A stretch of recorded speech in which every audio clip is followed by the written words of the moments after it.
If you can convince people that if you do a proper warm-up, you will perform better, then it's more probable they'll actually do it. And we know that that warm-up drill will probably also reduce the risk of injury.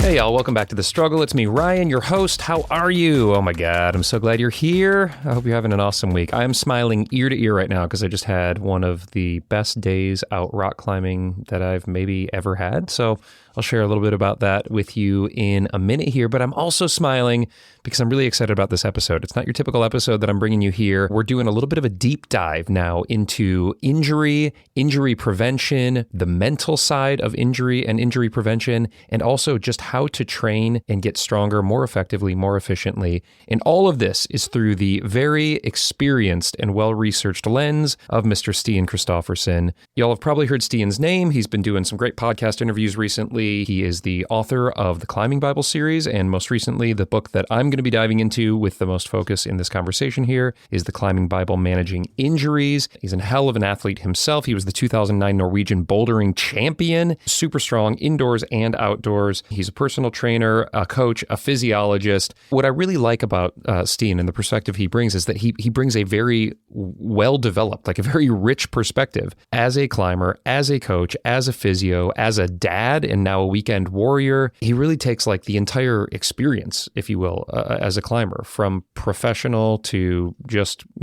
people like myself who are just trying to go out there and stay healthy and perform and get the most out of this sport that we love so much.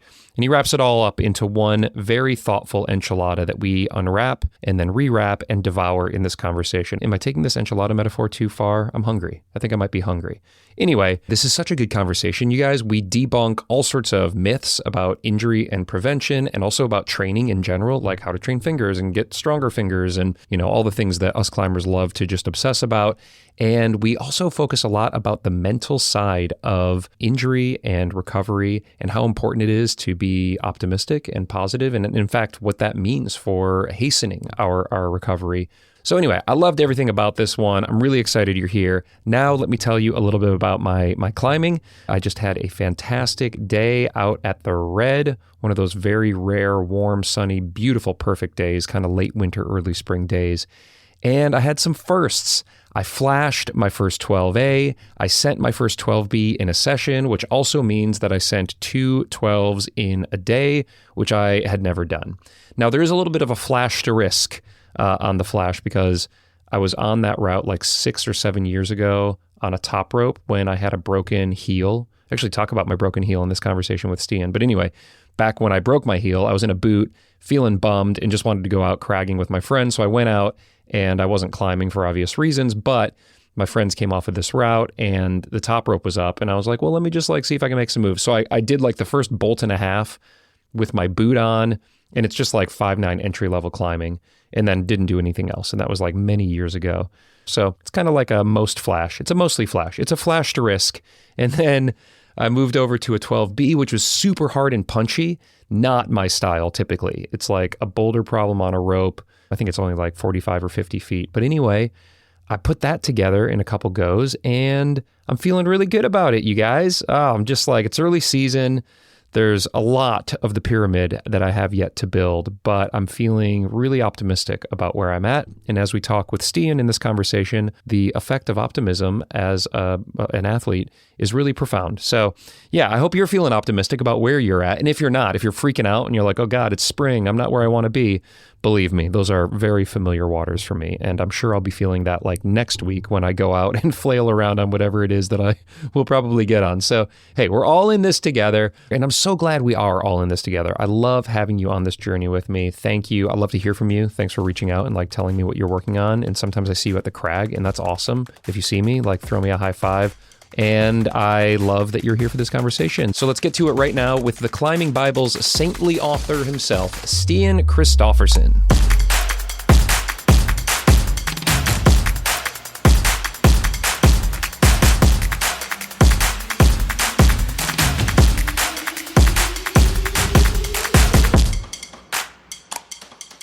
Well, I'm so glad that we're able to make this work, and thank you for sending me your book. I've really thoroughly enjoyed it, and by all accounts, I'm not any sort of expert on any of this, but it's presented and written in a way that I found highly accessible, and I think certainly is detailed enough and dense enough for professionals out there, but also for like the lay climber like me.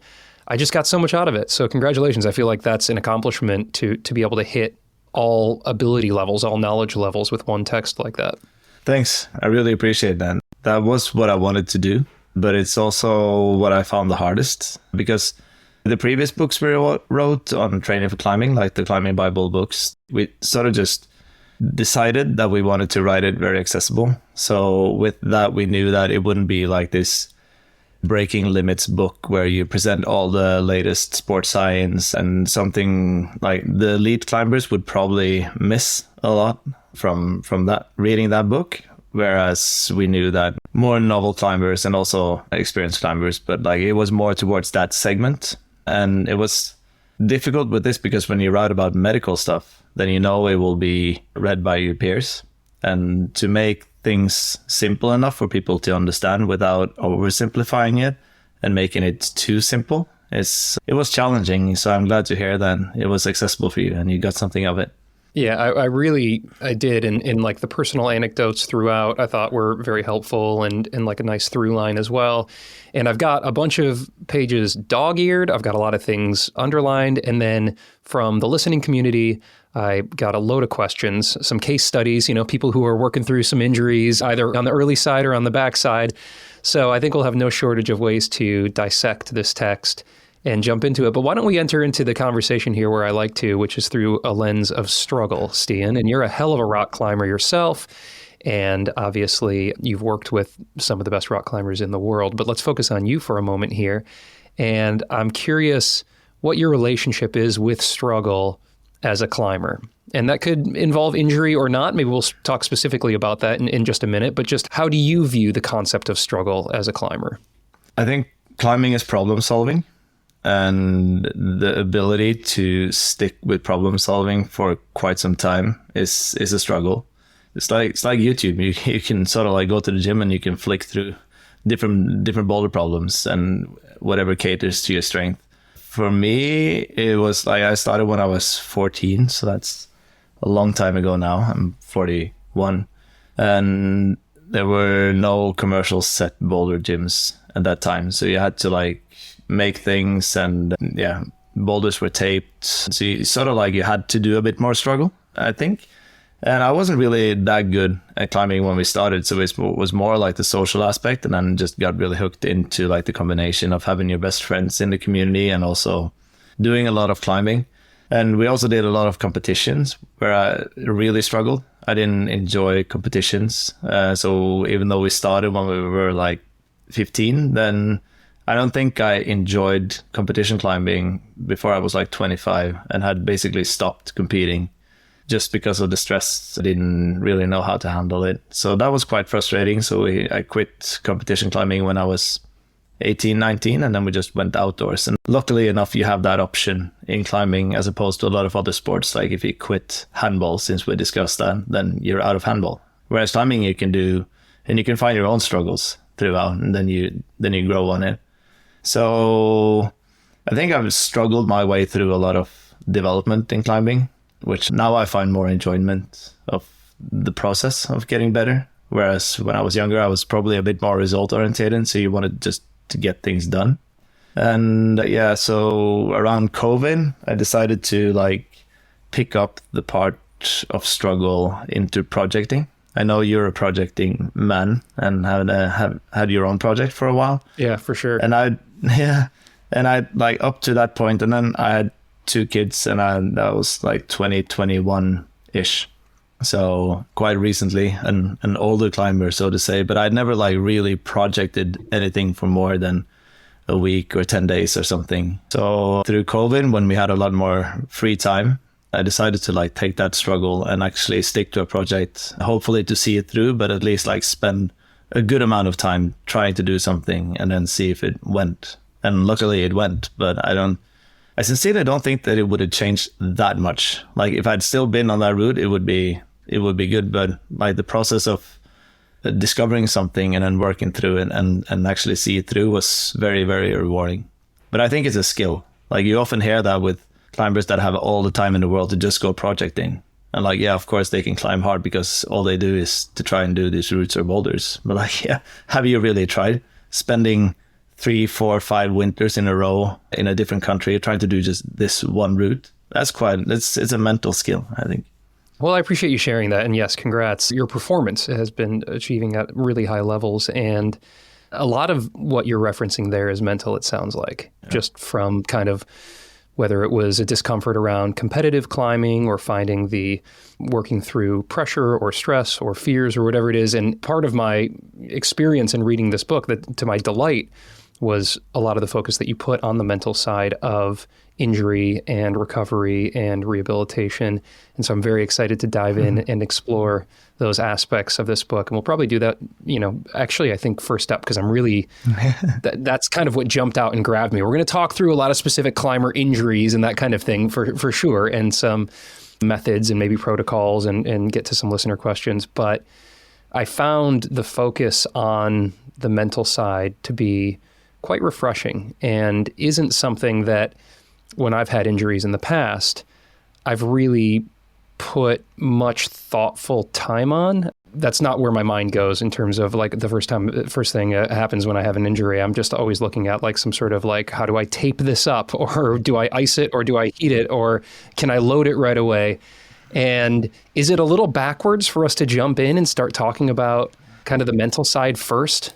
No, I think it's a good place to start. And I think that's, for me at least, it has been the value of working as a physiotherapist with a wide range of musculoskeletal conditions for the past 15 years.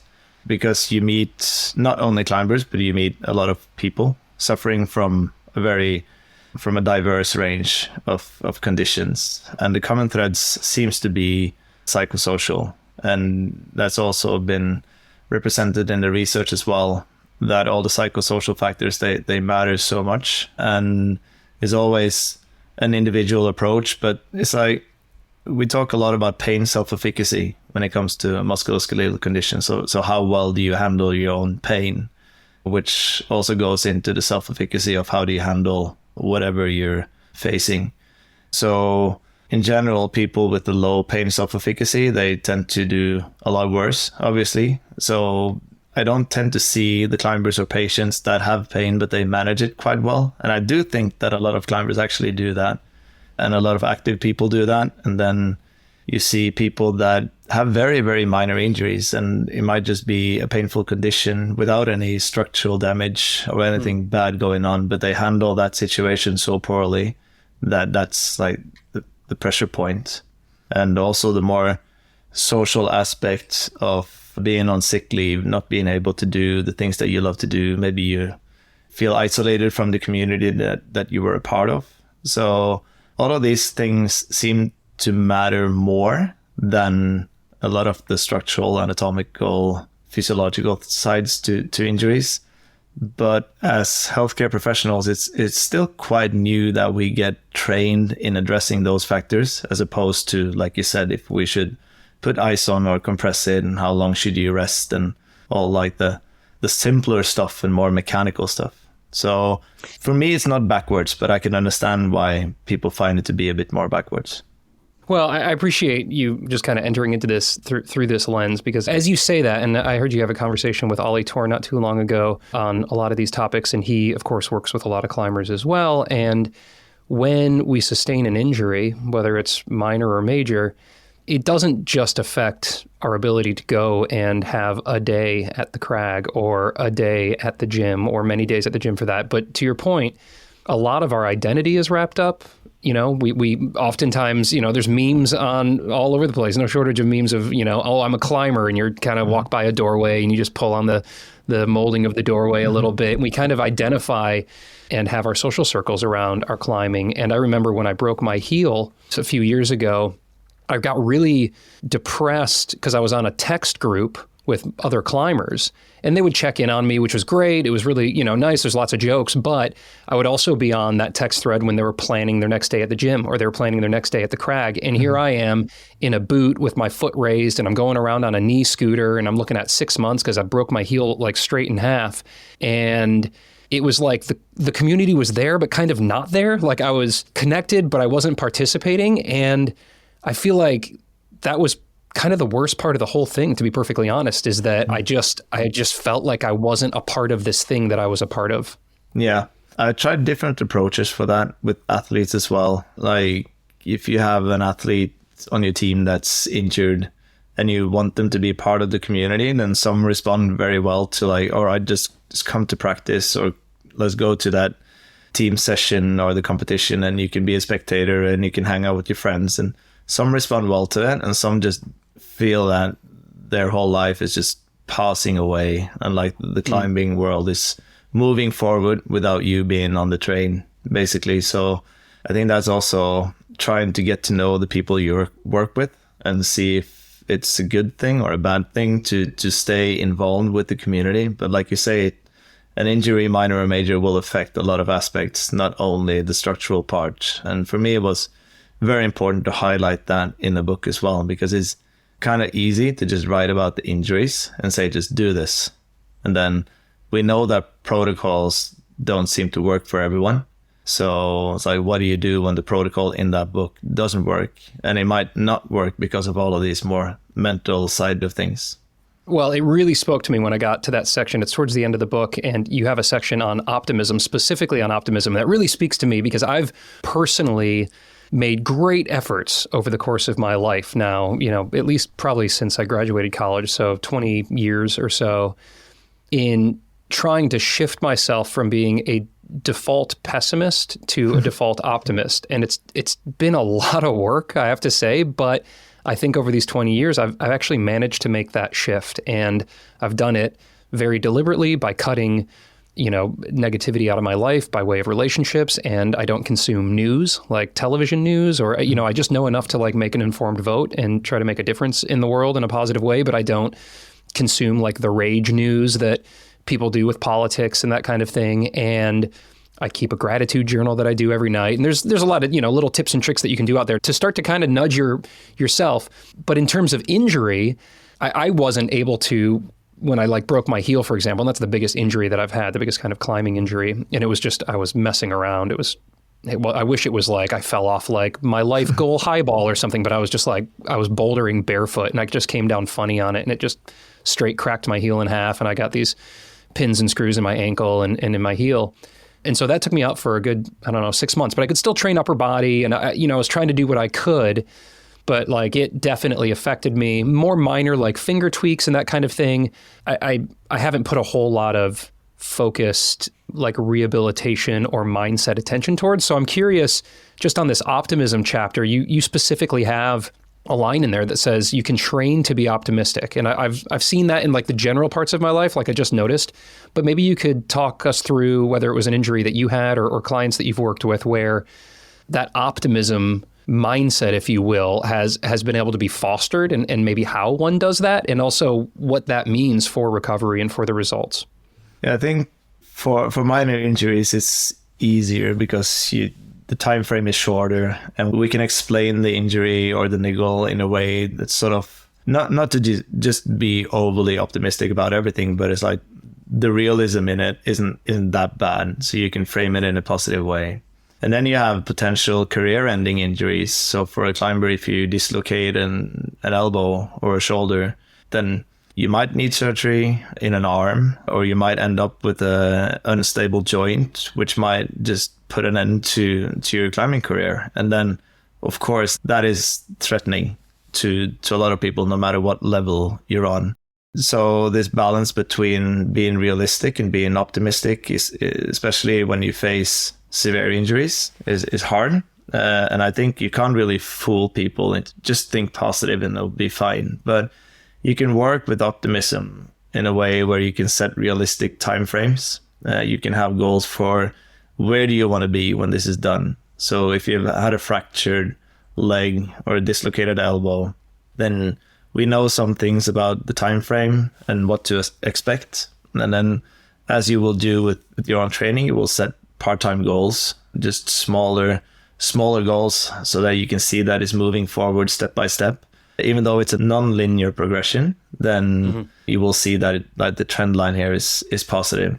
So I think to actually visualize the end, like where do you want to be? So for a young athlete facing a severe injury, like do you want to get back and be able to accomplish the goals you set before the injury? There's nothing here that stands in the way. It just takes a lot of work, and it takes probably more time than you like to hear, but that's the reality of it. And now we can start to work on that, as opposed to just being depressed about it, which I find to be okay. Like, you can be sad and you can be let down by the world, but just know when to snap out of it and work towards getting back. And with Ollie as well, on the Lattice podcast, we discussed one of our common mates, David Mason, who had an ACL rupture and surgery, and like all the small parts to focus on, and actually coming back to boulders that you previously couldn't do because of lack of hamstring strength, for instance. And now after an injury, you're actually stronger than you were before. So I pull all these things out of it. To kind of continue on that example there of your mate who had kind of rehabilitated from an injury and came back stronger, for those of us who are facing a significant or a moderate injury, and we have to essentially focus on a different body part for a while. If it's a lower extremity injury, you can focus on the upper body and vice versa. Is it helpful to, in your estimation, to set goals for the non-injured body parts, if you will, to try to show great improvement in those areas, or to focus on the injured area and try to find gradual improvement in that? I don't see why you can't do both, basically. So I think to make gains, so say you have a pulley injury on your right hand, so that you can actually see gains on your left hand, to keep training that as you used to, and then knowing that when your right hand is fully recovered, then it has to catch up with the left, and when it does, you're a stronger climber. And other things as well, like you can do conditioning, like general conditioning. I don't think you really have to be able to run like 10K in 40 minutes to be a very good climber. But if that's something that gets you out of bed and just go to work, so like your pulley rehab might just be 15 minutes of the day, but you can do a run and you can feel good and you can see that, all right, I'm fitter now than I was a month ago, then hopefully that could add some positivism into the process of rehabilitating the pulley as well. So try to make gains in every aspect that you can. Is there a statistic that you've seen around the recovery rate for those who identify as optimists versus those who identify as pessimists? I feel like there's a statistic that I read recently that optimists live 15% longer than pessimists, but I'm not sure how that would then translate to injury recovery. And if it's not speedier, maybe it's just a more enjoyable process than, as you're working through an injury, or maybe it is speedier. I think it's a fair discussion to have, because you have biological healing times in tissues. So I wouldn't really say that you would speed up the laydown of scar tissue just by being more positive than negative. So that's probably more towards what you say with the process being more enjoyable. But I do think that you're back to your full capacity sooner if you can be more positive going into rehabilitation compared to being very pessimistic about it and focusing on all the things that you can't do and that things aren't going fast enough. And then, with the mind-body connection, then it's hard to tell what's affecting what. But I think there are some, like you wouldn't let an optimist come out of a cast 2 weeks earlier just because it was positive, because that bone still needs time to heal. So there are some limits to it, obviously, but in general, it seems like the positives, they tend to rebound sooner and regain their previous level if they want to. There are lots of reasons why people don't want to. Could be change of interests and everything. But in general, it seems good to be an optimist in general. Yeah, maybe a self-selecting group in that if you're optimistic about your chances for recovery, you're more keen to do the work that's required to make the recovery happen. Whereas if you're feeling depressed, and that's understandable at times in life for any number of reasons, then maybe you're less likely to get off the couch and do that set or that rep that you're supposed to be doing. So there's a feedback loop there that can come from that. And I think it will be curious to see where the science goes on the mind-body connection as we go forward. Do you feel that with any sort of injury recovery that kind of the pain, if you will, is inevitable, but the suffering's a choice? I'm going back to this is like a Buddhist terminology, pain, in life, pain is inevitable, suffering's a choice. You can essentially choose to suffer or not.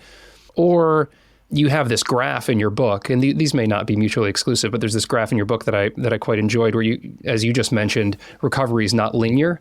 And maybe you're optimistic and you say, well, I'm going to do the work and just step by step, I'm going to make gradual recoveries. But then what if that doesn't happen? What if you re-injure? Or what if you go backwards or down or sideways? And how important is it to kind of prepare oneself for setbacks, even if you are optimistic? I think that's where you probably need people around you that can remind you that this is normal. So that's often my role in these more long-term rehabilitation, that to prepare people for the journey, that it will be non-linear. And also, when things aren't going well, then it's hard. You need to establish some sort of trust between practitioner, patient.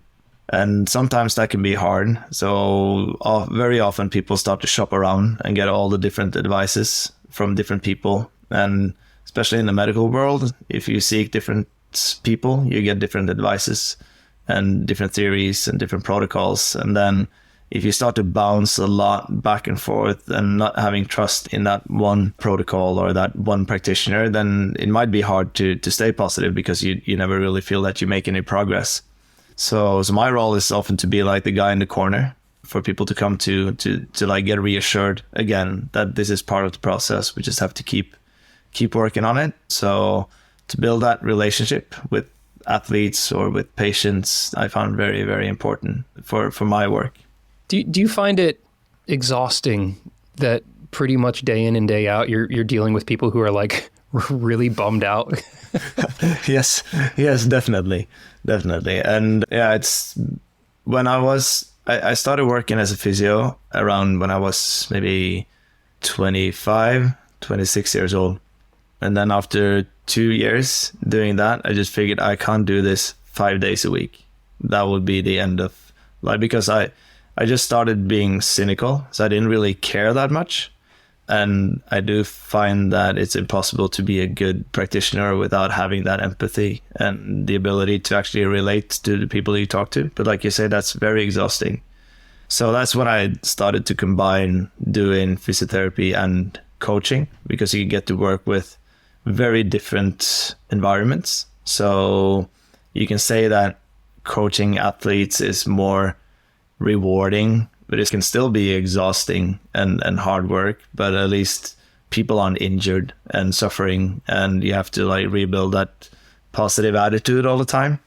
So for me, at least, I figured that out quite early, luckily in my career, that I wanted to mix things up to actually regain and maintain that empathy for people suffering. So yeah, it's hard, but it's also extremely rewarding to get to work with people, even both patients and athletes. Well, and it seems to be a very viable business model, because you can push them really hard as a coach and they get injured, and then you can treat them as an injured athlete and get them back into performance. Definitely. This episode is supported by Rab Clothing and Gear. I think you all know Rab. They've been supporting climbers and adventurers for more than 40 years now, and I had an opportunity to put their stuff really to the test not too long ago, as I spent a day out in Moab with Tom Randall, and then another time out in Vegas with Anna Hazelnut. And oh man, the Rab gear held up great. I was throwing myself into some cracks, both inverted and normal way up. What would that be considered? Inverted? Not verted? Verted, I guess. And the rehab gear not only provided some friction that I needed so that I didn't fall on my face, but it also kept me warm when it was very cold. It was like 16 degrees out when we started our day in Moab. I also had a great conversation with Tom Randall, who's been with rehab for more than 10 years. He knew rehab, the founder, personally, and this is a company that was started in Sheffield and has just been all about providing fantastic gear. It's gear that you would rather repair than replace. And their repairs are awesome. That time that I spent with Anna Hazelnut out in the desert, she had this coat that had been really torn up. It was a puffy that had been torn up through all sorts of adventures, and Rab put some really cool patches on it in that classic Anna Hazelnut teal. And if you've got a piece of Rab gear, they're going to be able to repair that for you in whatever color you want as well. It's really cool stuff. I love that it's not the same thing that everybody else is wearing out there. You can learn more over at rab.equipment or just hit that link right there in your show notes. Quick shout out to our friends over at Scarpa who have been sporting the struggle here for a long time now. And then me as a climber, I've been climbing in Scarpas for over a decade. My very first pair of climbing and approach shoes were Scarpa, and I love them so much. And I want to tell you about 2 new shoes that they just came out with. First, the Instinct VSR LV. You've probably seen Nathaniel Coleman and Alex Puccio talking about these. I posted a picture when I got mine. They're purple and black and white, so already winning. But what's the LV stand for? Low volume fit. So if you've got a narrower foot or you like a really technical feel to your toe box and your heel, the low volume is probably the shoe for you. It's also got this extra patch of toe rubber on the front with an aggressive texture and extra structure in the heel for excellent heel hooking ability. This shoe's super technical. It's really beautiful, and it's got that extra sticky VSR rubber on it. And then this new hiking and approach shoe that they just came out with, the Rapid, are so good. The LT's the lightweight version with recycled content and a knit upper, and then the XT is the extremely abrasion resistant version for the harshest alpine conditions. It's got a suede upper, also recycled content, and they both implement the active fit and active impact technology in those. You guys, Scarpa's been sustainably making the best adventure footwear since 1938, and they support me over here at The Struggle. Show them some love over at scarpa.com. That link is right there in your show notes. Well, I want to talk about training for a little bit here. I'm going to kind of maybe break this conversation into some chapters, and we'll focus on training for a little bit here if we could. And my first question is a general question because you've been doing this for quite some time, and it's often said in like the climbing circles, which is something to the extent of, if you're not getting injured every once in a while, you're not trying hard enough. And how does that ring to you as somebody who's a coach as well as an elite performer yourself and a physio? At least it's a very simplistic view, because you have climbers that are like extremely, extremely good and they're almost never injured, partly because they're smart in their own training and partly because they have very good genes. So that's hard. So I think some of the best climbers in the world, they push really, really hard, but they're also very smart in their training, so they know when to stop. But it is hard to be one of the best athletes in the world in whatever sports without being at least a bit lucky with the choice of your parents. But I think I haven't been injured that much when I think about how much I've climbed, but I've never really pushed that hard either. So I've definitely thought about that some people just have the ability to push really hard in training and pull really hard every time they go on the wall. And obviously that might increase the risk of injury, as it always do when you increase the training load. But it's a complex picture. But I do tend to see that a lot of the good climbers that stay injury-free are also the smartest ones when it comes to knowing their own body and knowing when to stop and being really good at this auto-regulation. So if you make a training plan, and then after 3 days, just this doesn't feel right today, then they'll change the plan. And I think in the long term, they get more training done because they don't have the injuries. But then again, you could have the same athlete doing the same thing and they will get injured. So that's probably more genetic side of it as well. Yeah, there is something that's hard for me, at least, to change in a plan. Like if I've got it down and it's like, okay, I'm doing 3 sets of 5 reps, and on the third set, on the second rep, I'm like, ooh, that feels a little weird. I'm like, well, but I'm supposed to finish these next 3 reps. And so I'll just kind of push, and all of a sudden I've got a a herniated disc because I probably shouldn't have done those last 3 deadlifts if I had just, held back when I felt the tweak. And I think that's often with fingers. So one of the things I wanted to talk to you about is like I'm in like a heavy like bouldering training phase right now, and finger strength, and that's not typically my MO because I'm a longer route climber. I tend to do more endurance focused work, but I'm trying to up that finger strength and my bouldering grade. And so like my knuckles get sore. I don't know if it's like capsulitis or whatever the term would be on that, but I feel like, the recommendation is probably, well, I'll let you tell me, but like probably to lay off. But then I'm like, well, I'm supposed to do 2 more boulders in this one. And so it's a multi-pronged thing for us to talk about here. But one is this tendency to want to adhere to a goal or a training program that we've got set out. And it sounds like, as you're saying, maybe the ones who stay more injury-free are the ones who are willing to change that if they feel something off with the body. And that makes sense. I don't know if you have any recommendations around that. And then also maybe we can talk about a little case study there on mine or any clients that you've worked with where, when it is right to start peeling back and when it's right to say, no, it's okay, let's continue. That's just a little pain signal. We're going to be fine.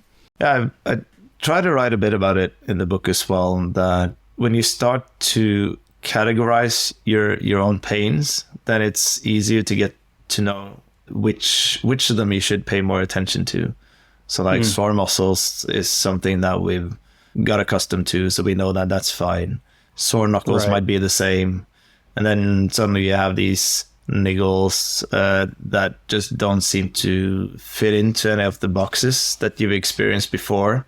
And then part of the process is to actually learn how to address them. And I talk with younger athletes and climbers and different athletes as well about this. Like, all right, this is fine. This is something you can push through or work with as long as it's not interfering with the quality of what you're doing.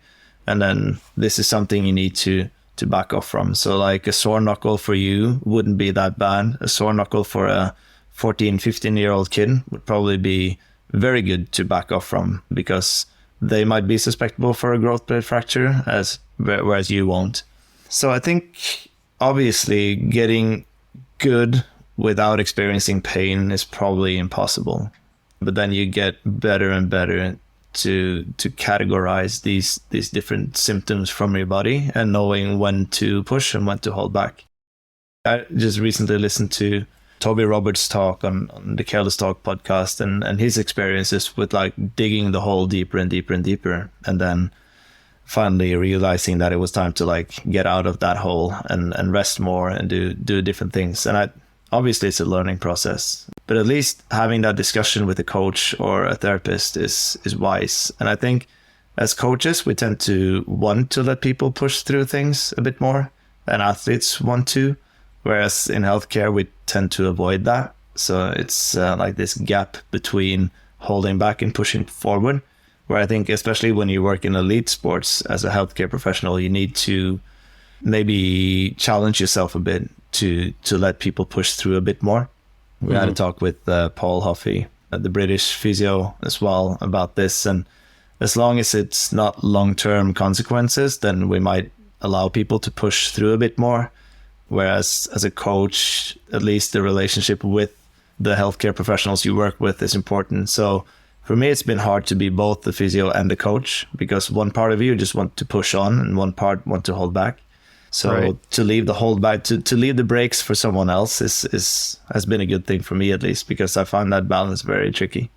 Well, one of the areas where I've tried to learn a little bit more about my body and where my pain is manageable or where it seems off or new is through standardizing a warm-up. And it's something that I hadn't really done much of for most of my climbing and training career, because I just would show up and I'd be psyched and I just want to hop on the thing, or the crew would be there, or I'd be super time strapped because of the kids. And I'm really trying to make a concerted effort this year to have a standardized warm-up, whether I'm at the gym about to do a session on a moonboard, or I'm out at the crag and I'm about to do some climbing. I've got my force board, force gauge, and you know, like a little pinch block or edge that I pull on. And I'm just kind of dabbling into that right now. And I'm still trying to figure out like, what's the right warm-up? What's the right warm-up for my fingers? What's the right warm-up for my body? And I'm curious if you use a standardized warm-up for yourself or recommend one for your clients, and if you'd be willing to touch on what you feel are maybe the most beneficial or important elements of a warm-up for us before we start a hard session.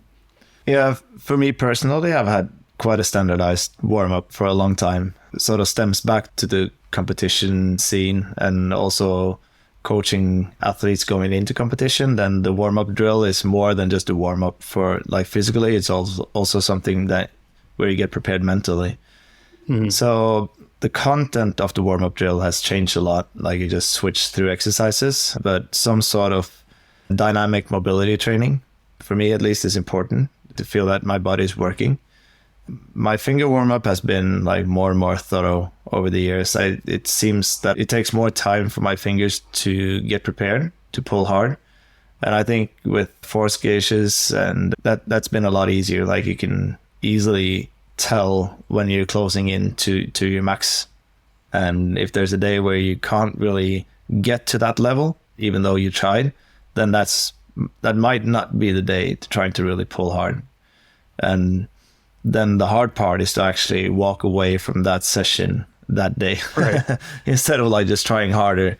So I think the warm-up drill to prepare both physically and mentally is important. I don't talk about it that much in terms of injury prevention. I talk more about it in like the performance phase. So right. If you can convince people that if you do a proper warm-up, you will perform better, then it's more probable they'll actually do it. And we know that warm-up drill will probably also reduce the risk of injury. Mm. So I think the minute you see gains from your warm-up drill when it comes to performance, then you'll stick to it. And for you, if you don't mind just expanding on a little bit what you do, you said you did some mobility stuff, and I'm assuming you're doing some things to kind of get the full body warm as well. But when it comes to fingers specifically, can you give us a little overview of what you like to do and what's been working? Yeah, for the body as a whole, it's a lot of like just floor exercises, yoga inspired, downward facing dogs and sphinx, and a range of different push-up rotation exercises, hips with Cossack squats and deep squats. I tend to do at least a bit of like jumping on toes, both to get like the body going, but also to prep my ankles for a bouldering session. And then two-handed lock-offs on a board or on a pull-up bar, just different angles, different grip positions. Tend to do that on slopers because it's more gentle on the fingers. And then I just start doing no-hangs. I listened to your talk with Emil and Keith Barr, for instance, so that's probably a very good warm-up drill as well. So just the no-hangs on a variety of grips, and then just starting to increase the load, both in like going to smaller edges, trying to hang one hand, jumping. I find jumping to edges as a very good like last part of the warm-up. So just jump and catch edges and pinches, either on a board or on a campus board. Seems to work fine. And then if you don't have a force gauge, then just the feeling of hanging on to something is pretty reliable, at least for me. So I know how I should feel hanging on a 20 mil edge on one hand. And if that doesn't feel good, then I'm probably not ready to start pulling hard yet. Yeah, great. So it's subjective in parts with the auto-regulation, and it's also objective in parts, it sounds like, if you're going to be using some holds or some times or some weights, or if you're using a force gauge. You can add a little bit of targets on there. Am I hitting this? And how does it feel when I'm hitting it? Yeah. Cool. Okay, well then let's talk about some hard training now. We're getting into hard training. And injury can come from hard training, but also gains can come from hard training. And I'm curious about training different grips and if some tend to be more injurious than others. And the biggest quote unquote offender, if you will, or maybe the hot hand position that tends to come up is the full crimp. And oftentimes you'll hear people say, well, you shouldn't train a full crimp. Don't train full crimp on a hangboard or a weighted full crimp. Use full crimp in your climbing. And full crimp is a grip that I struggle with because I just tend to climb longer, overhung sport routes. I'm often dragging a lot of my climbs and trying to conserve energy. And so like even a half crimp, I don't use all that much. But now as I'm trying to become a boulderer, Stian, I really should probably figure out how the heck to full crimp efficiently. It just feels awkward. I immediately power down. Like I said, I watch Chris Sharma climb and it's like everything he pulls into a full crimp. And I'm like, how does he do this move after move? if I'm even not supposed to train it. So first of all, is that an outdated recommendation to not train full crimp? And after that, then how does one get better at full crimp, do you feel? Well, it is natural, especially when you go outdoors, because you tend to use the full crimp more. So growing up as I did, we climbed a lot outdoors, and in Norway there's a lot of granite, so you tend to crimp a lot. And also the indoor bouldering scene wasn't really that much volumes or big holds. So the hard boulders were usually on smaller holds, which is obviously an increase in injury risk if you crimp a lot. We see that throughout the research as well, just because of the forces acting on the pulleys and on the joints every time you flex your middle joint past 90 degrees.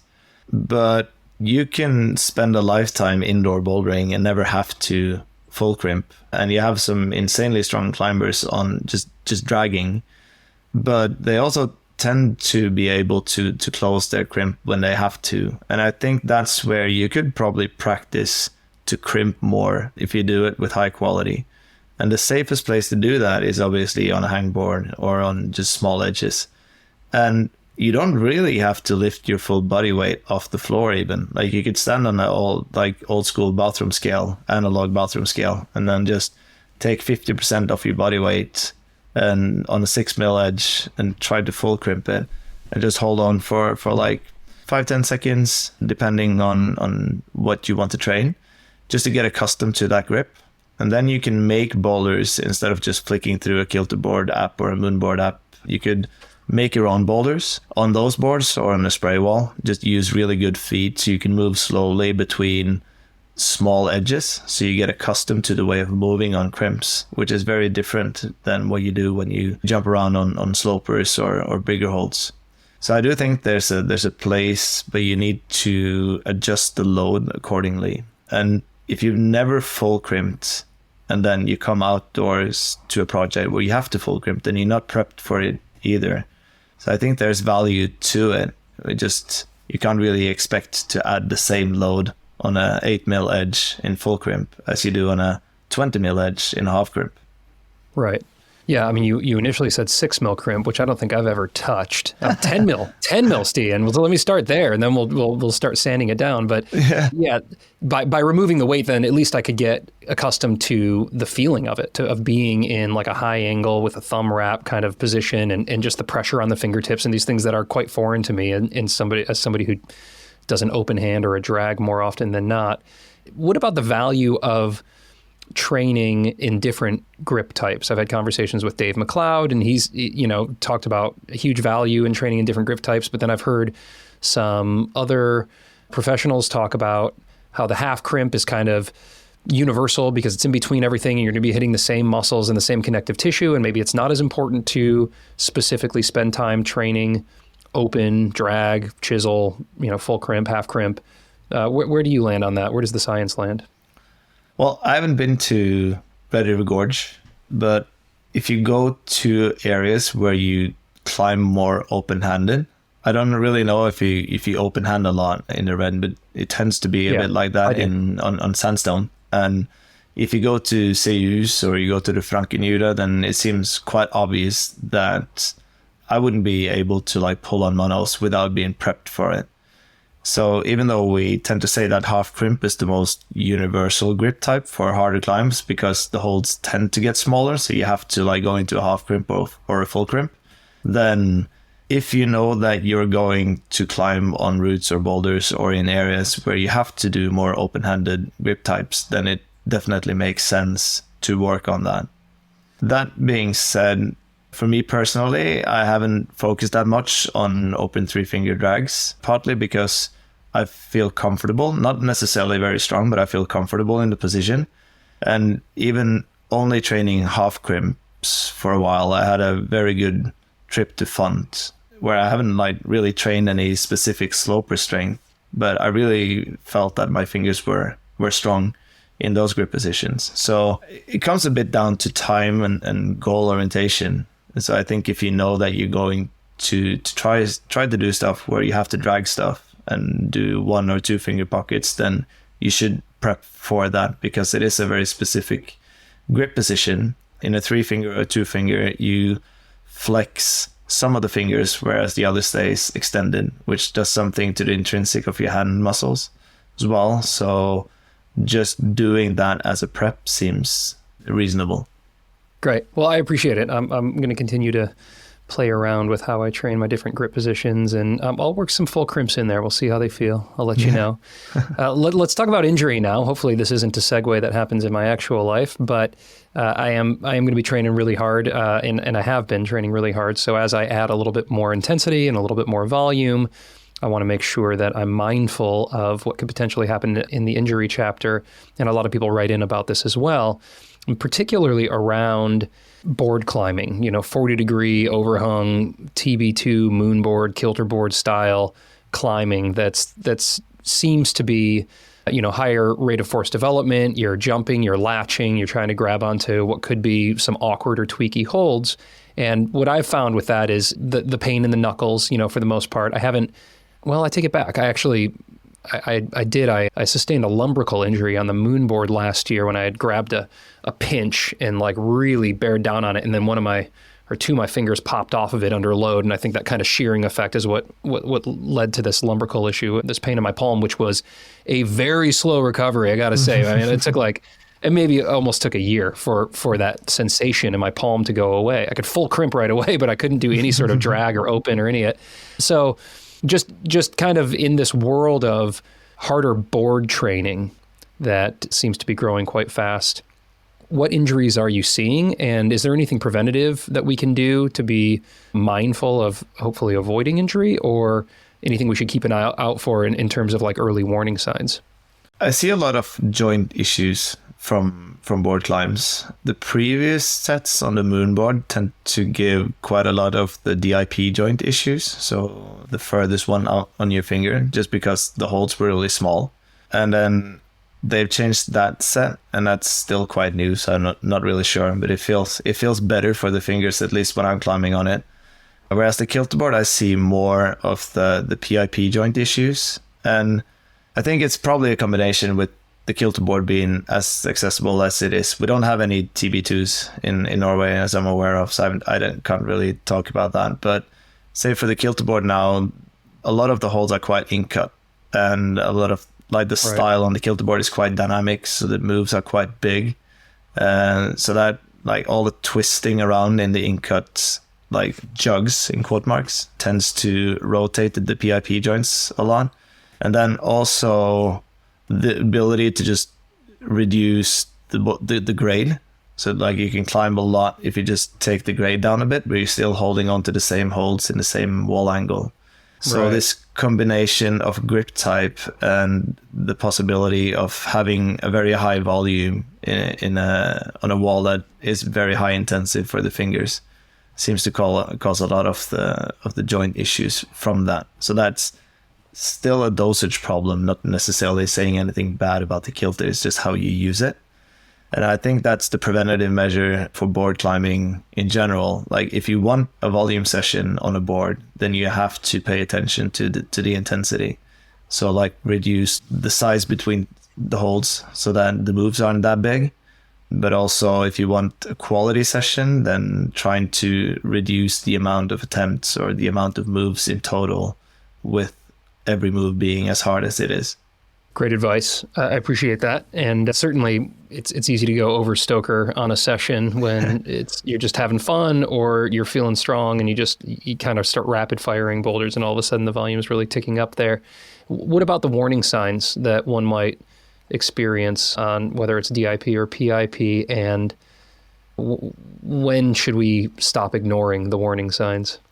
Very often we frame it in a 24-hour rule.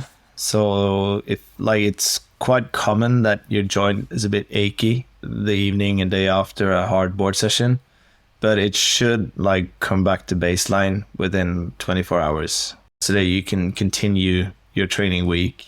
And then the next session could still be climbing, but then you need to vary the grip type, which is harder on the board. So if you learn how to use a spray wall, then it's easier to all right, a bit sore joints for this session, I'll do more compression style boulders. But if all you have is a moonboard, then even though you want an easy session, then you're holding on to the same holds basically on the same angle. So if the pain doesn't really come down over the coming 24 hours, then maybe it's time to at least reduce the volume. So you tend to try to keep your sessions shorter on that specific session type. Or maybe trying to back off for a week and then climb on holds that doesn't really aggravate it and see that if that makes the condition better. So that's, again, the trend line. It can fluctuate. You can have all these small niggles, but as long as it comes down to baseline and the trend line isn't negative, then it's usually okay as a general rule. This episode is supported by our friends over at Rungni. They've been such an incredible supporter of the Struggle Climbing Show for well more than a year now, and that's how I can make this show and pay the bills. And guess what?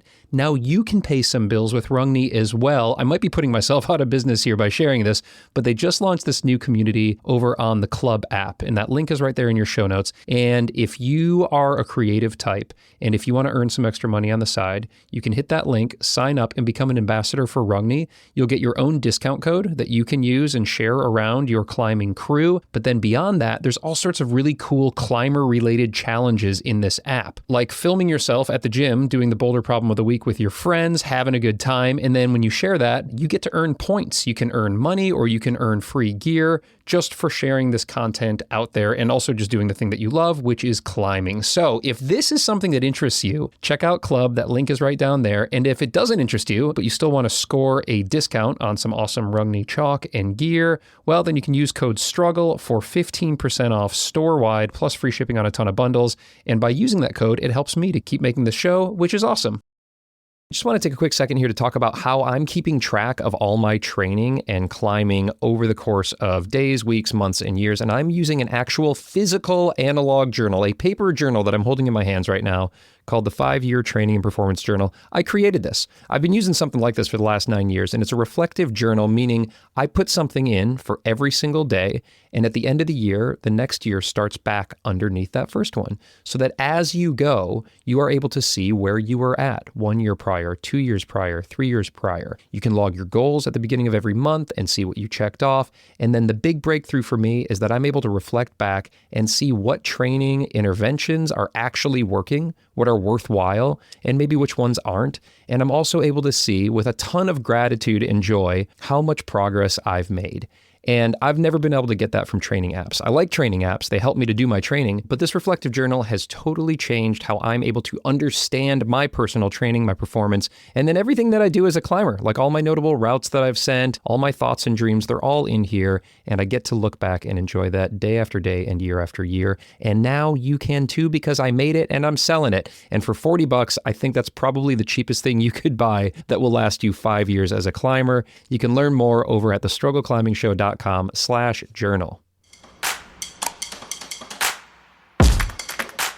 Now, when an injury does happen, and hopefully it's minor, but we can talk through a little bit of that. You go into this in the book as well. It's surprising to me, and it seems the trend has been, and the science supporting the trend, has been that we can load very soon after most, if not all, finger injuries. I'm not quite sure, just in terms of the connective tissue injuries. So maybe you could talk through what might be most common that a climber would experience, some sort of partial or full rupture, perhaps.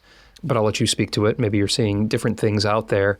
And I was quite surprised in just reading, and this maybe plays into some of the optimism as well, which is just like the climber's ability to kind of get going. If you speak with a doctor who doesn't climb, doesn't know climbing, doesn't treat climbers, they would tend to say like, just, hey, avoid any sort of usage of the finger or weighting of the finger for weeks, months sometimes. But what you're discovering and your colleagues in the papers, it sounds like, is that actual quite early loading can be beneficial. And so I'd love to talk through essentially what that looks like, how early and how heavy one might go soon after an injury. Yeah, we don't know. That's like the first caveat, right. Which I found like it's when we don't know, at least we need to ask the questions, because it seems that if we say for a pulley injury that the results might be fine if we avoid climbing for 6 weeks and then get back into it. But then my take has been that we haven't really compared different protocols. So if you have a protocol starting early and a protocol starting very late, like, will the end result be the same? Are there any long-term consequences to starting early as opposed to starting late? So that's for pulley injuries, which is like the trend in soft tissue injuries is to start to load it earlier. But then that's again a question of dosage so that you can maximize the healing process without causing any more irritation or tenosynovitis or any halts to the progression, so to say. If you have more of these overuse injuries, so say this synovitis in your PIP joints, it will get better if you don't climb. And then it might just flare up when you start to climb because the difference is so big. So like you tend to build up a lot of volume and then you get a painful knuckle and then you stay off it for a week and then you go back to the same level of training and then that joint is painful again and then you drop down. So you get like this very peaky curve trying to go forward. As opposed to seeing like, instead of like dropping everything, is there something we can do so that you sort of like just flatten all those peaks a bit more and rebuild gradually back to it?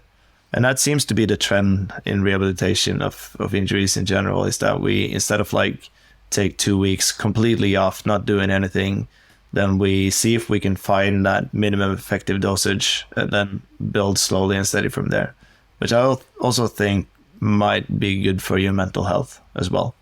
Oh, no doubt. I agree, because it gets you back to doing something sooner than later, which for climbers, we want to be doing something at all times, and we're always terrified of losing gains and losing progress.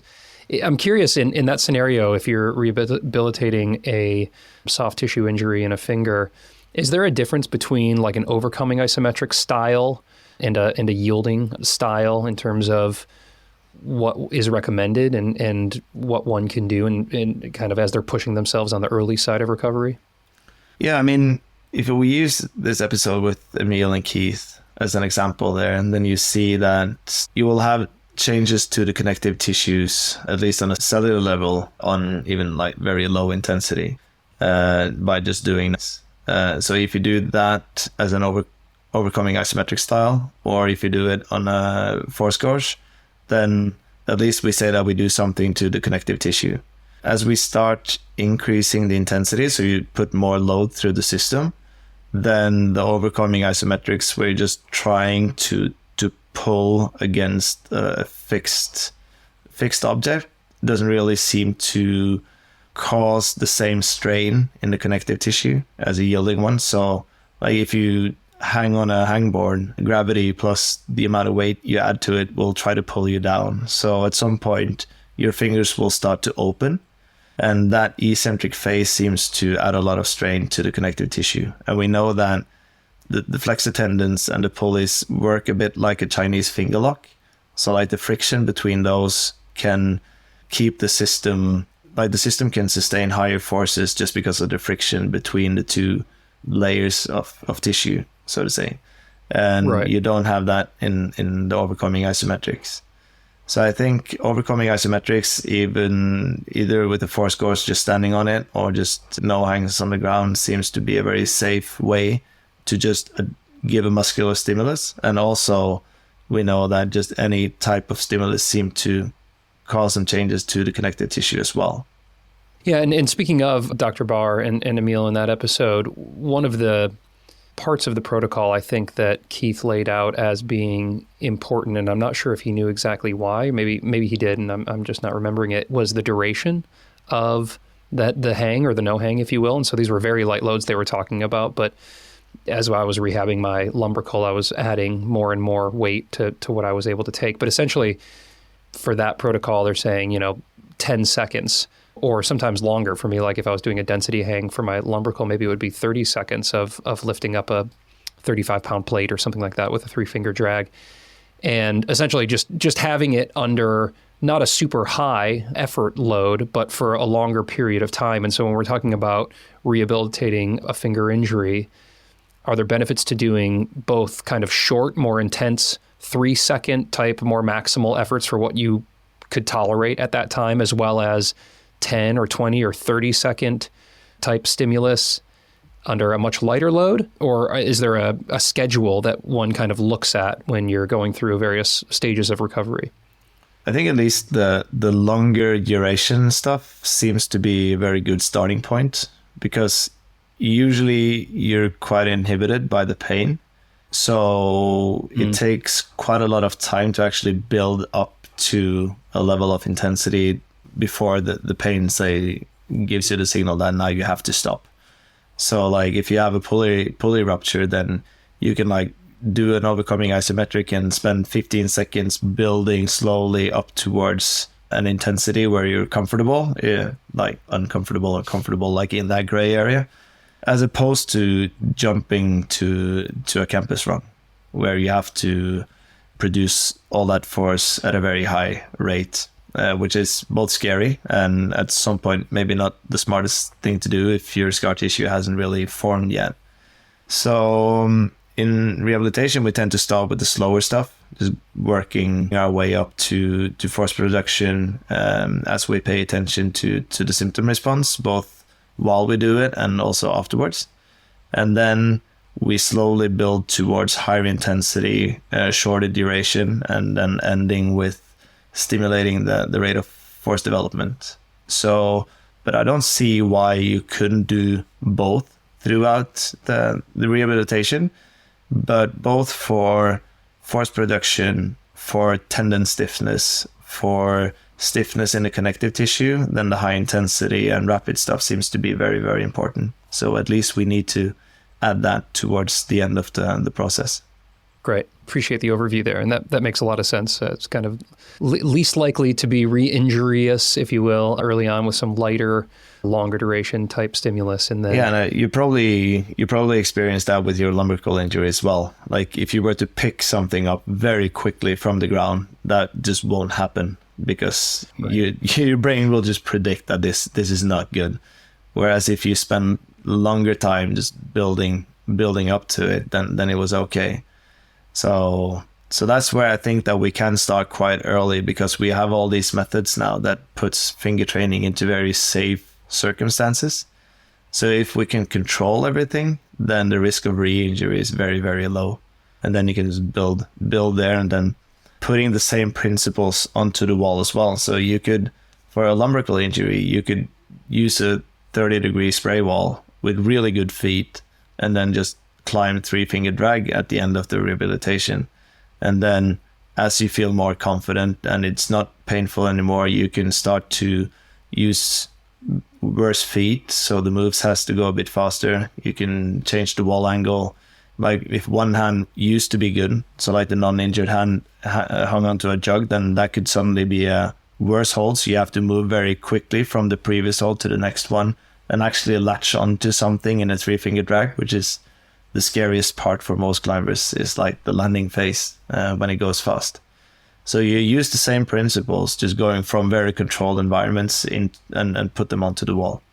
I love it. Well, there's fantastic stuff in the book here. I mean, you go through some of the more common injuries and protocols, and there's some great diagrams and photos as well as case studies. So I will direct the listener over there if you are experiencing anything and want to get some more detailed stuff. I want to make sure we're touching on a few other topics. And one of those that jumped out on me is kind of the evolution of how to treat an injury that maybe it's an ankle injury, or you mess your shoulder up, or your elbow, or maybe it's a finger as well. But this evolution of, is it ice, or is it heat, or is it compression, or do we move it, or do we stabilize it, or do we raise it above our hearts?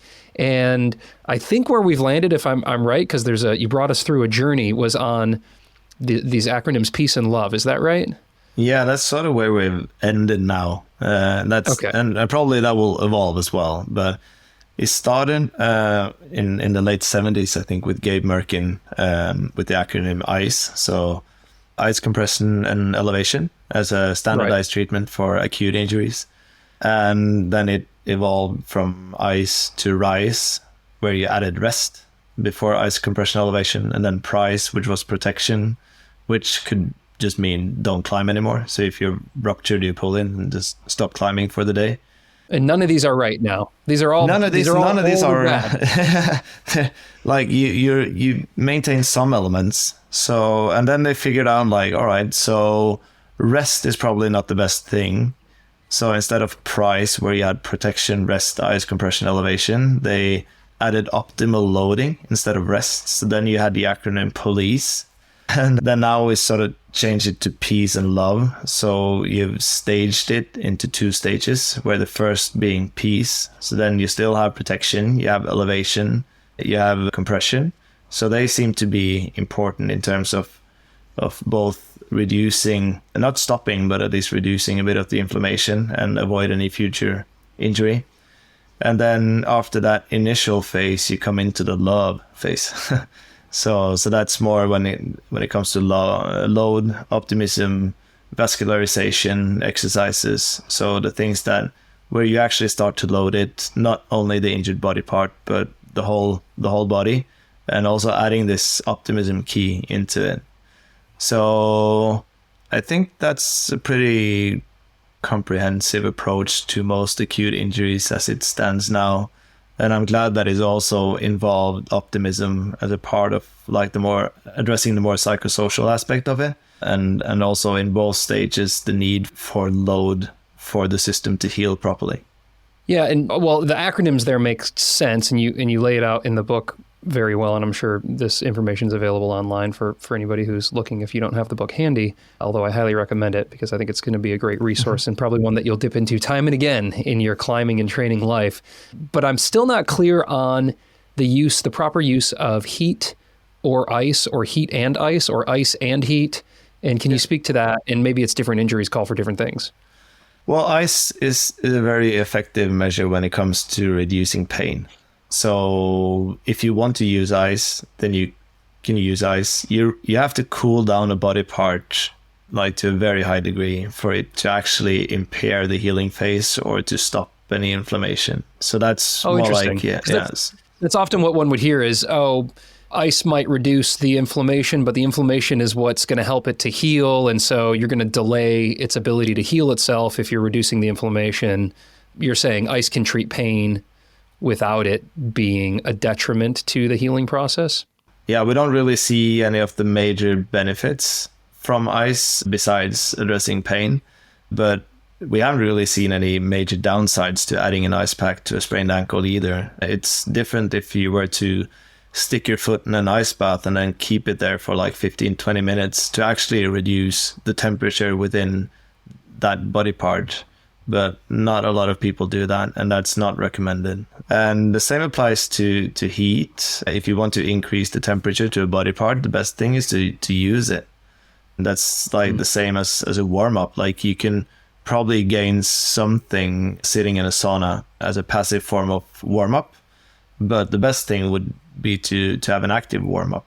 So again, ice and heat tends to address more the pain sensation of it. So if you find it useful for that, then I don't see why you shouldn't use it. But then it's these other factors that seems to matter more. And then the compression element, is that to just help stabilize the injured body part? If we're talking about an ankle, which are common for boulderers, you drop off a climb and you roll an ankle, or it goes between 2 pads or whatever the case may be. Hopefully it's not a break, but it starts to swell.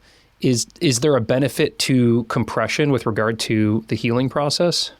Yes, you will reduce the swelling to some extent if you combine compression and elevation. So the swelling is the sort of product waste of the inflammation phase. And as organisms, we're overly protective. So a lot of that initial inflammation phase is quite exaggerated compared to like what it needed to be optimally. But we didn't really evolve into things having to work optimally. We just needed to stay safe. And so if you have a flesh wound, then it would make sense that in order to prevent blood infection, it would be really, really painful and like a lot of effort from the immune system to fight anything potentially dangerous.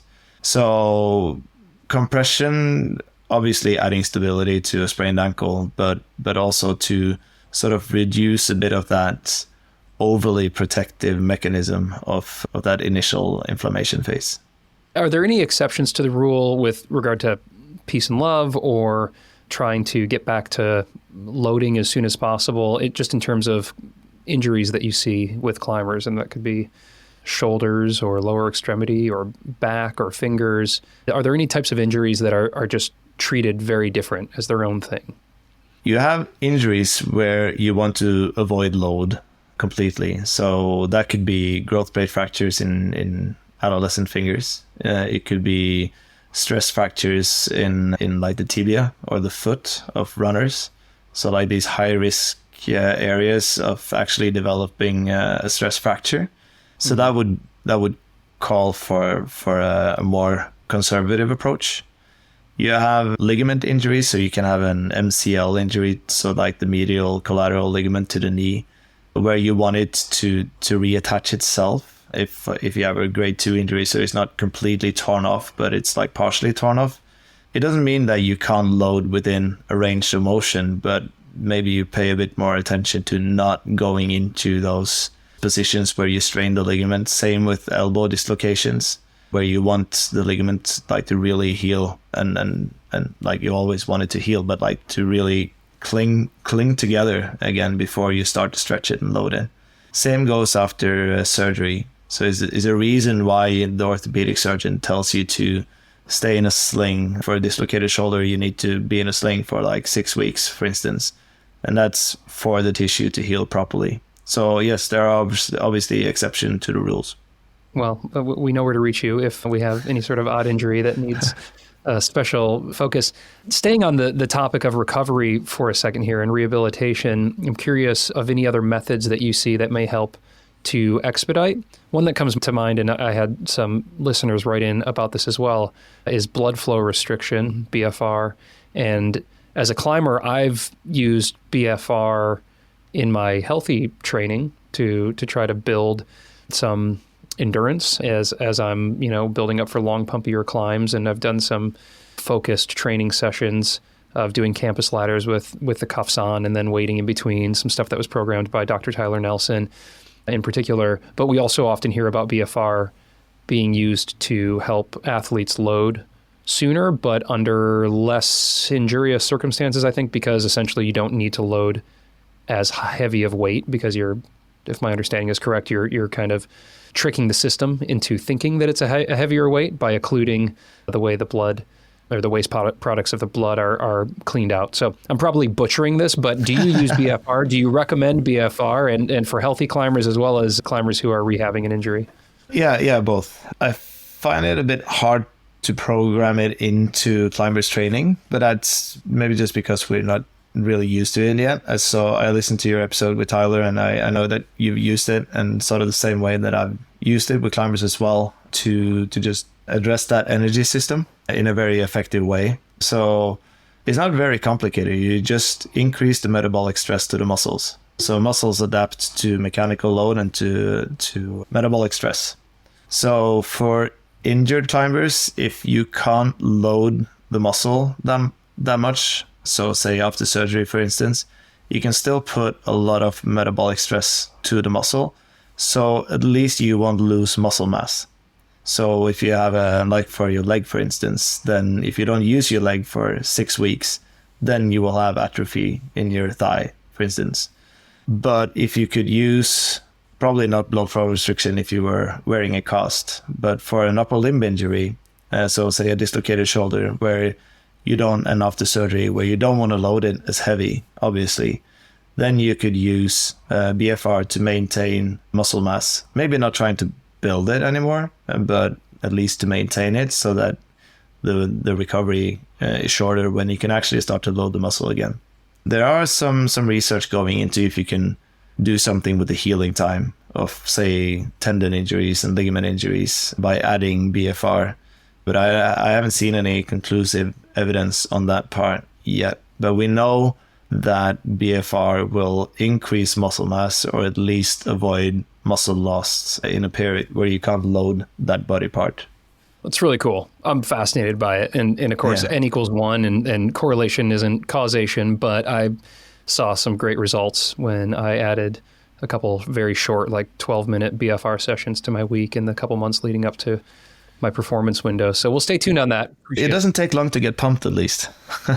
No, exactly. If nothing else, the mental benefits of it, because like I just felt like my fingers and my forearms were going to explode off the wall. And so then when I went and got on my long pumpy project, I was like, oh, I've been here before. I've felt this sensation. I'm all right. Yeah, and I think that's a very interesting discussion to have. Like, if you can do all the arc training without being on the wall. So for guys like us with jobs and kids and everything, then not having to go to the gym to do arc would probably be fantastic. For climbers already sustaining a lot of climbing volume in their training, if they can do something with their capacity training at home with the BFR and the no-hang protocol, or just something to grip on, that would be fantastic. And so I'm very interested in experimenting more and more with that. I started doing it this winter, just squeeze in on things for like 10-15 minutes with the BFR, and I haven't really tried anything long, so I don't know if it works, but that would be good. So I think things that we know with BFR is enough to use it in rehabilitation, and then we're not really conclusive yet when it comes to like just healthy climbers trying to improve their capacity and fitness, but the rationale behind it seems promising. Well, I think more personal experiments are happening, I think, all over with how, some of us have been talking about it, but also it'd be great to have more scientific focus on the efficacy of BFR for healthy climbers. So keep us posted if you do dive into that. And I'm curious, one last thing here on recovery is massage and the benefits of massage. These like Theraguns and type of implements have been making rounds around the crag and the gym. I've used them at times. Also just like a massage, like a masseuse to get into some deep tissue massage, or there's massage chairs or these forearm massagers where you kind of clamp them around your arms and they're like these balls that roll up and down on your forearms and that kind of thing. Foam rollers too, another one. So placebo or actual physiological benefit to using massage after some hard climbing? I could argue that placebo is a very physiological effect as well. Right? Yeah. Well, and you talk about that as well. Yeah, like placebo, the placebo effect as well as the nocebo effect are quite real. So yeah, however you might want to peel back on massage. Yeah, and I think if we knew that on a pure physiological level, that massaging whatever muscle that has been worked would lead to a shorter recovery, then everyone would have used it. Like you have Tour de France. If you knew that just massaging your thighs would reduce the recovery rate by 12 hours or 8 hours or 3 hours, then we would have known and everyone would have done it. But we don't know. But tired muscles tend to feel better after being massaged. And if that helps you mentally to feel better and also regain confidence that you can perform tomorrow, then you can call it placebo or you can call it whatever, but then at least you feel recovered. But if you don't pay attention to the things that really matter for recovery, so you can't really have a day out at the crag and then use your forearm roller and then go back, have a bottle of wine and then sleep for 4 hours and say that you massaged your forearm so your recovery is fine. Right. So it's like you have to do the basics and then you can add all of these other things that might give you some effect when it comes to how your body feels. And if it feels better, then fine. But don't trade it for the things that really matter. Well, you touched on a couple kind of don't do's, right? So drink a bunch of wine and get terrible sleep. Probably immediate extra loading, not that beneficial after doing a whole bunch of loading. In your experience with your clients and your athletes that you coach, what do seem to have the most impact in terms of speeding a recovery after a hard day climbing? Sleep and alcohol. Sleep is number one. Yeah. In terms of benefit, and then no alcohol being, I'm assuming, the benefit as well. So those two are those two seem to be the most impactful just in life, right? Like for overall recovery. So not just an acute recovery of my forearms, but just how am I going to feel the next day? Well, hopefully I get some good sleep and I don't taint it with alcohol. Yeah, and it's what you can do over a period of time. So we had a trip to Switzerland last spring with a bunch of friends. And it was a social trip, and we stayed up late and we had wine for dinner and after dinner. And I know that if I would have added that lifestyle into a training block, then the training would suffer. Like I wouldn't be able to get any quality from it. Whereas being on a bouldering trip in one of the coolest places on earth, not really having any like important goals, just going around climbing within your ability, then you could get away with that for a week or so, at least how it feels. But I know that if we had gone to bed at 10 and hadn't had alcohol, then I would probably be able to perform better. But then you make a decision, what is this trip all about? And I still think that climbing is a bit in its infancy. I find it very amusing when I read Daniel Woods' approach to sending Return of the Sleepwalker, and it was like staying off alcohol and caffeine and getting a good night's sleep for a month, and then he was able to do the hardest boulder in his life. And you see like Olympic athletes having lived that way for like 15 years. But climbing is also a lifestyle sport, and obviously if you want to optimize recovery, then you pay attention to all of these things. But then if you feel that that's maybe not the most important part of being a climber, then I wouldn't be the one to say that you should always go to bed at 10 and never drink alcohol, even though that in a health perspective is obviously the correct advice. Well, it's advice well given, I think, and your experience, at least like in the Switzerland trip, is something that I can relate to, a lot of people can relate to, where just one of the joys in life is sometimes having a cold beer or a margarita with some friends after a great day at the crag. And yeah, maybe we're not going to recover as well the next day, but then again, we're also probably not going to be showing up to an IFSC comp, and our career isn't riding on it. So moderation and balance, although for me, I just have to say, I just turned a corner, and like almost any alcohol now just makes me feel terrible the next day. And I got young kids, so I don't want to set myself up for that experience too many times over the course of the year anyway. Agreed. And like the things you could bounce back from when you were in your 20s compared to what you can do when you're in your 40s. I mean, I can still Totally. I feel physically stronger than what I did when I was 20, but I can't recover as well. And that's probably a lifestyle thing as well, that you're not really used to that lifestyle anymore, so you react more to it. But at least my body feels shit after alcohol and poor sleep, and then you try to avoid that because you want to feel good. I'm in the best physical shape that I've been in my life, but yeah, I can't beat myself up like I used to be able to. And younger climbers that are in their teens or their 20s are able to do 10 days on and no days off, and that would break me in half. And so there's just a resiliency of youth that I didn't take advantage of as a climber, but I'm trying to squeeze every drop of right now. And as are you, man. You're performing at such a high level. I'm curious, as we kind of wrap up the conversation here, if like where you think the science on this is going. It still seems quite nascent because we're drafting off of a lot of science and studies from sports that have more money. And so we're looking at tissue injury and recovery and treatment from soccer players that have injured knees or their Achilles or their ACL, or football players or baseball players where there's billions of dollars in these sports. Where do you think the science of climbing injury and rehabilitation's going to go? Because we do have quite unique areas in climbing that like other sports don't really touch on, like especially in the hands, especially in the fingers. There's not a lot that's like actually stressing those systems like we do as climbers. And what might we discover over the next 10 years? Oh, that's an interesting question. There's so many more people climbing in general now. And then at least some of them need to go in the direction of being medical professionals.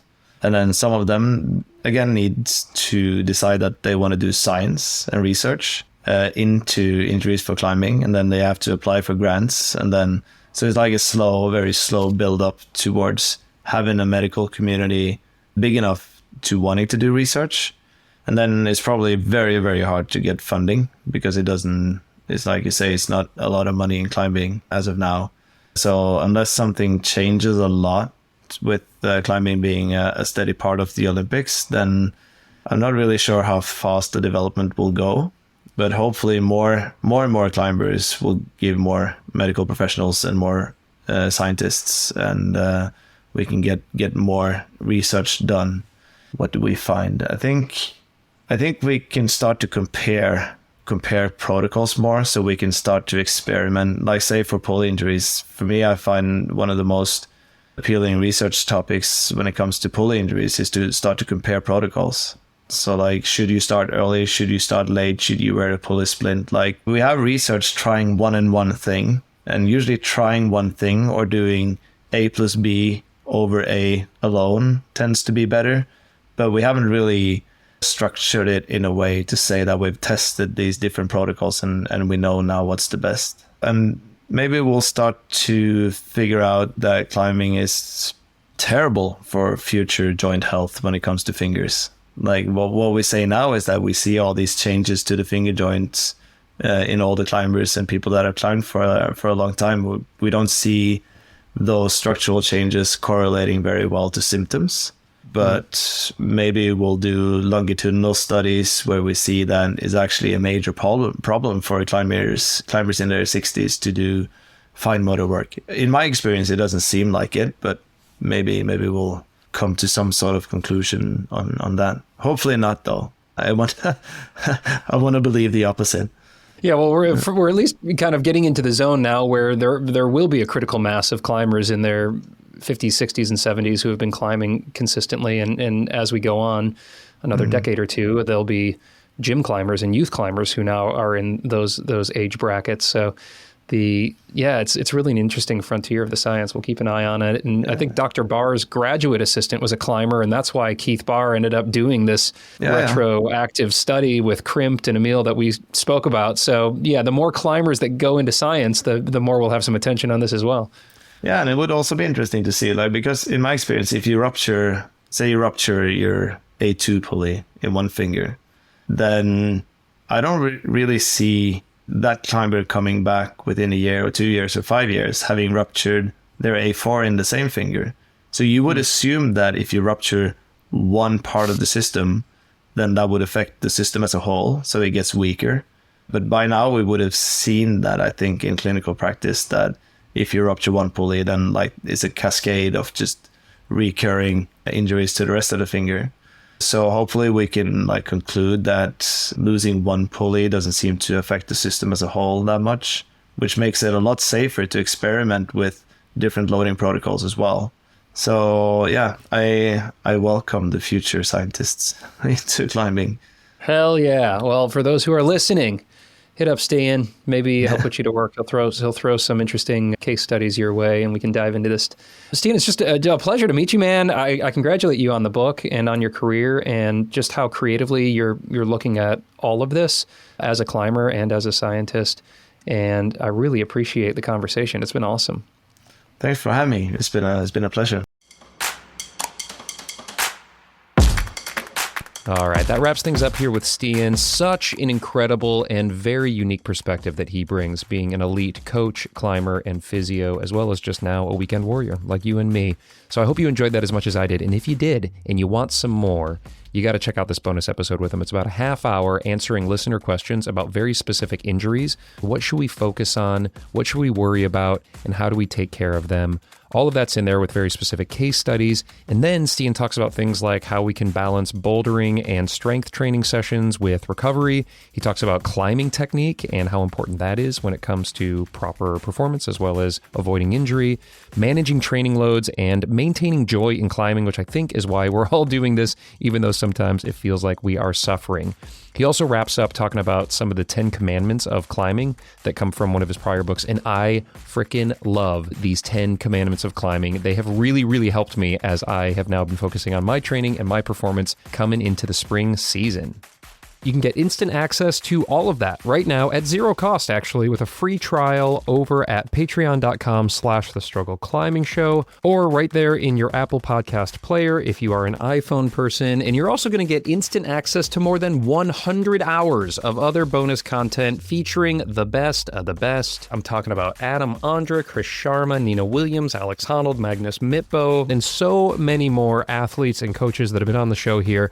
Plus, pro clinics on stronger fingers with Dr. Tyler Nelson, advanced bouldering with Allison Vest, moonboard with Ravioli Biceps, performance hacks with Hazel Finley, and so many more. It's all there for just a few bucks a month. or actually zero cost right now with that free trial, so you can try it before you buy it. Although, honestly, your support as patrons and subscribers is really what helps to keep this thing going. So if you got a few bucks, I certainly would appreciate your help as I'm jamming away here in the podcast/utility closet. Thank you. I love you.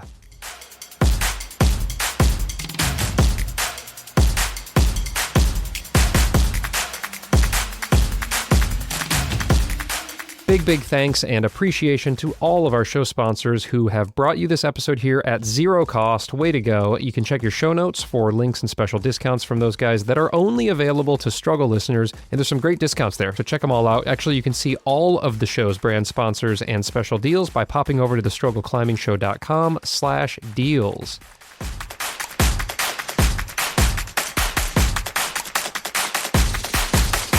Hey, did you know that The Struggle is carbon neutral in partnership with the Honnold Foundation? Well, you do now, and it feels pretty good for me to write that check every month. They're doing such amazing work to bring clean energy to communities around the world. Y'all can get inspired and learn more about their amazing work over at honnoldfoundation.org, and toss them some love if you can. They're doing awesome stuff.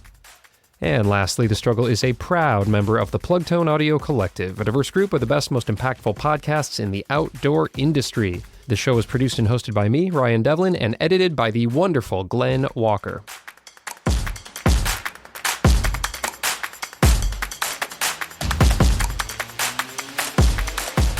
All right, that clips the anchors on this episode. Thank you so much for tuning in and supporting the show. If you want to do something that helps me out for zero cost, you could rate and review the show wherever you listen, or just share this with one of your climbing friends or the gym that you climb at. It really helps to get the word out there. I appreciate it. I hope your training and climbing are going great, and if you are struggling like me, well, just remember the struggle makes us stronger.